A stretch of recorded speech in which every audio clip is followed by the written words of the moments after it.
มีไผ่แดงอยู่ในโลกนี้ที่กินได้คือน้องธิดาลาวจังแมนหูอดหูออมกินแนวใดก็ได้พอให้อิ่มท้องพอบ่ตุยก็แล้ว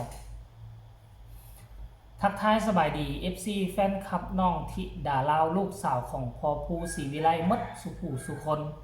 บ่ว่าจะอยู่ซังฟังนี่แล้วก็ฟังนั่นบ่ว่าจะเป็น FC ทางดงต่างแดนเนาะท่านผู้ชมเนาะคลิปนี้มีเรื่องเป็นตาหน้าสงสารเนาะจังหลายคนก็จะนำดราม่ามาหาพอภูแม่เพิ่งอีกแล้วจะนำดราม่ามาหาพอภูแม่เพิ่งว่าแนวนี้และแนวนั่นแหละโอ้ยท่านผู้ชม FC แฟนคลับก็อยู่เฝ้าเอาดราม่ามาลงเพิ่นก็แล้วกันเด้อทุกคนเด้อน้องธิดาลาววังกี้นี่เห็นคลิปนึงลุดเล็บออกมาเนาะก็บ่คิดบ่ฝันเนาะตั้งแต่ค่อยเกิดมาค่อยทุกข์ค่อยยากค่อยก็บ่คิดออกได้ว่าสิกินแล้วนี่น่ะไม่ได้ค่อยกินข้าวกับ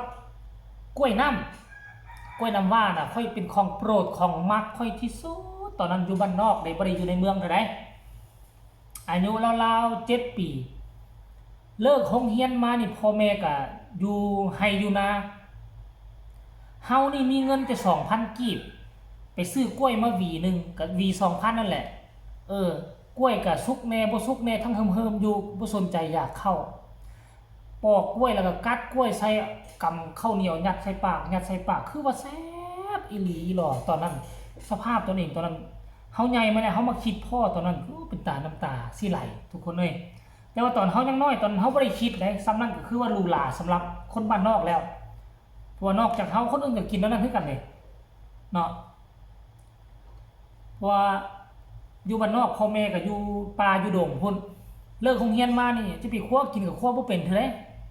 แล้วมันก็บ่มีตู้เย็นคือทุกมื้อว่าสิมีของสต๊อกให้เฮาคั่วกินน่ะมันบ่มีตู้เย็นเด้อาหารดิบก็บ่มีเด้ส่วนใหญ่ก็มีอาหารแห้งคันว่าสุดมีก็ได้แห้งก็คั่วบ่เป็นเทื่อก็ดีกว่าสิจ้ำแจ่วได้กินมะกล้วยใส่กับข้าวเหนียวโอ้ยความหวานความแซ่บแต่ว่าอันนั้นคือยุคเฮาเมื่อประมาณ24-25 ปี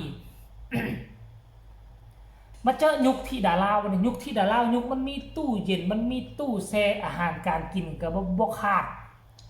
แต่ว่ามาเห็นคลิปนึงนี่ลุดออกมามื้อเช้านี่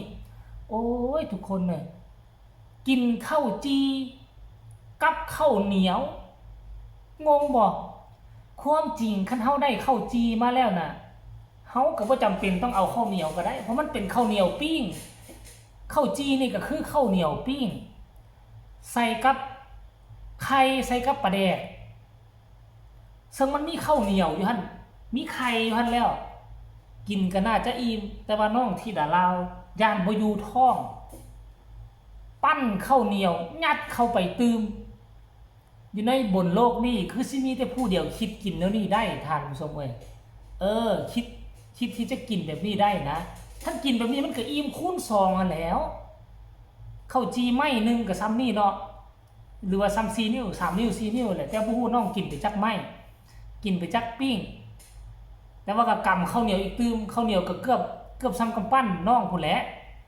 โฮมเข้ากันก็เป็น2ปั้นอิ่มท้องแต่ถามว่าในช่วงนั้นก็คือฮอดเวลากินมันบ่ทันฮอดเวลากินข้าวเท่าดอกบ่ทันฮอดเวลากินข้าวสวยเท่ากินข้าวเช้าเรียบร้อยแล้วน้องก็มาทำความสะอาดหน้าบ้านกวดหั่นกวดนี่ซะนะกวดเดินบ้านกวดใบไม้ให้มันสะอาดสะอ้าน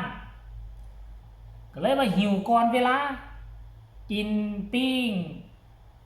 กินย่างข้าวเหนียวกินข้าวจีใส่กับข้าวเหนียวรายละเอียดให้ทุกคนไปชมคลิปนี้ขออนุญาตพอผู้เจ้าของคลิปไปเบิ่งแม่บ่เสือคนเดียวในโลกที่กินแบบนี้โอ้ยบ่เลือก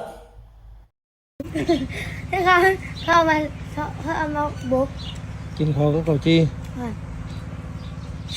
หนูเคยกินแลนด์ด้วยนะคะว่าเล่นกับว่าเล่นเนี้ยไม่ใช่เสียบเลยโอ้ยก็แซ่บแล้วเนาะเขากีถ้าใครกี่เกี่ยมเนาะผู้ใดบ้านบ่แซ่บหนูเคยกินไข่กับแก่นะคะกินเขานั่นเข้าไปคำนึงแต่กินเขาจีถ้าใครกี่เกี่ยมเข้าไปมันต้องสั่นกันเนาะถ้าหนูเคยกินเลี้ยงง่ายเว้ยก็ไข่ปลาแก้วเคยกินบ่กินเขาห้อยไข่ปลาแก้วก็ผมเคยกินนะก็เคยกินกระทั่งไข่ปลาขยงใหญ่ ปลาขยองใหญ่เกล็ดมันเท่ากระด้ง มันมีไข่ด้วยเหรอครับ นี่ ไข่ปลาแก้วนี่มันสีขาวใสนั่นอยู่ในกระปุก ใช่ ในกระปุกแล้วมีไอ้ที่ถึงมากเขาเอิ้นไข่ปลาแก้ว หาแต่ต้น เอื้อนี่เดียว โอ้ยเป็นยังไงคะไข่ปลาขยง มันก็เหมือนไข่ปลาไข่มันแต่ละไข่นี่เท่ากำปั้น หน่อยหน่อยมันซ้ำจิ๊บเขาเนี่ย อืม ไข่ปลาขยอง ใหญ่กว่าไข่ห่านอยู่ มันไม่เชื่อ เนี่ยมันเป็นคนที่เชื่อคนง่ายเนี่ย มันมีเหรอครับปลาขยง นี่ มันจะตัวใหญ่เท่ากระด้ง ไม่มีได้ไงหนูเคยฟังเพลงลำเซอะไรไหมอะ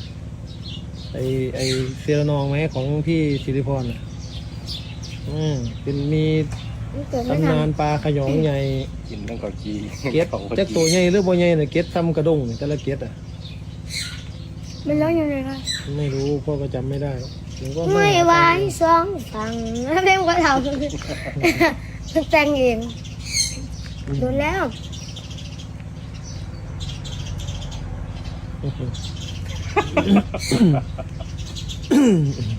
อีกเขาก็เกาจี ของแสบเป็น วันนี้ ใครจะกิน วัน ง่า นี้ ยๆด้วย กินนี่แล้ววันนี้ป้าโมกินอีกแล้วบัดนี้ นี่จะเป็นตำหมักทั่วเสร็จ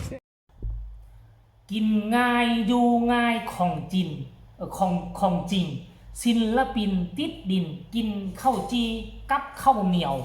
มันกินลงอยู่หว่าก็สิลงแหละเนาะเพราะว่าข้าวจีมันก็สิมีท่าประดงท่าประแดกท่าคงท่าไข่มันก็จะหอมเด้บ่คือข้าวเหนียวเลยเด้หอมกัดเข้าไปก็ซ้ำกินไข่พุ่นแหล้วแล้วก็เอาข้าวเหนียวตามลงไปนี่ กินแบบนี้แหละกินก็กินสมถะบ่เลือกอันใดก็ได้ เพียงแต่กินแล้วให้มันอยู่ท้องเป็นอาหารน้องกินได้หมดนี่แหละคนประหยัดมัธยัสถ์กินแบบบ่ฟุ่มบ่เฟือยกินแบบบ่หรูบ่หลามีเงินละเก็บเอาไว้ให้พ่อให้แม่สร้างเรือนเก็บเอาไว้พาแม่มาห้องหมอนี่แนวคิดเด็กน้อย12ปีมีไผได้เฮ็ดได้แบบนี้มีไผคิดได้แบบนี้ธรรมดาคือเฮาบ้านนอกนี่เขาว่ามีสองทางจะกินของหรูมันต้องแล่นไปใส่ของหรูมีเงินหน่อยนึงก็ต้องไปซื้อ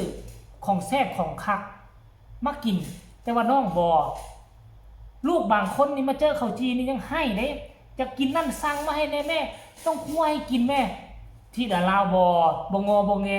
มีซำใดก็กินซำนั้นเพียงแต่ให้มันอยู่ท้อง